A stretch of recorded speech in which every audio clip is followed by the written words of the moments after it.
NRC নিয়ে মুখ্যমন্ত্রী মুসলিম সম্প্রদায়ের মানুষকে ভুল বোঝাচ্ছে, তবে ভয়ের কোনো কারণ নেই। সিএএ এর ফলে কোনো ক্ষতি হবে না।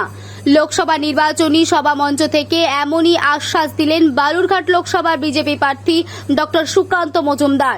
সেই সঙ্গে তৃণমূল প্রার্থী বিপ্লব মিত্রকে হারু মিত্র বলেও কটাক্ষ করলেন তিনি। লোকসভা নির্বাচনকে সামনে রেখে মঙ্গলবার গঙ্গারামপুর শহর মণ্ডল বিজেপির পক্ষ থেকে বাসস্ট্যান্ড এলাকায় পথসভার আয়োজন করা হয়। সবার শুরুতেই বিজেপির পক্ষ থেকে বের করা হয় একটি মিছিল। মিছিলটি শহরের বিভিন্ন এলাকা পরিক্রমণ করে এবং বাস স্ট্যান্ডে এসে শেষ হয়।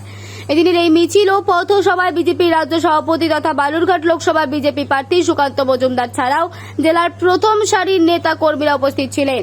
নির্বাচনী পথসভা থেকে গঙ্গারামপুর রেল স্টেশনকে অমৃত ভারত রেল স্টেশনে রূপান্তরিত করারও আশ্বাস দেন তিনি। Bureau report, news 24/7 TV. মুহূর্তের খবর হাতের মুঠোয়। ভয়ের কোনো কারণ নেই, কোনো চিন্তার কিচ্ছু নেই। অনেকে ভুল বোঝাবে।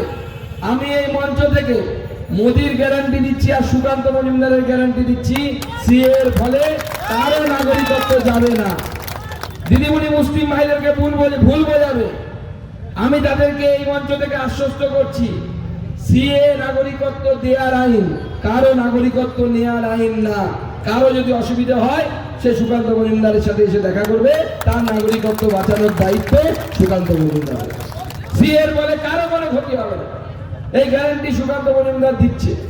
এবং সুকান্ত মজুমদার এবং নরেন্দ্র মোদী যে গ্যারান্টি দেয়, আপনাদের নিশ্চয়ই মাথায় আছে যে আমরা যা যা বলেছি তা করে দেখিয়েছি।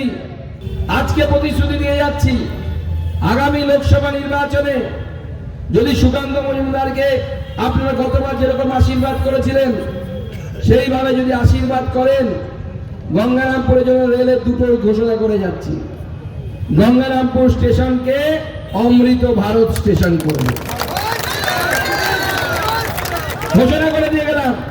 আর সুকান্ত মজুমদার যা ঘোষণা করে সেটা পূরণ করে।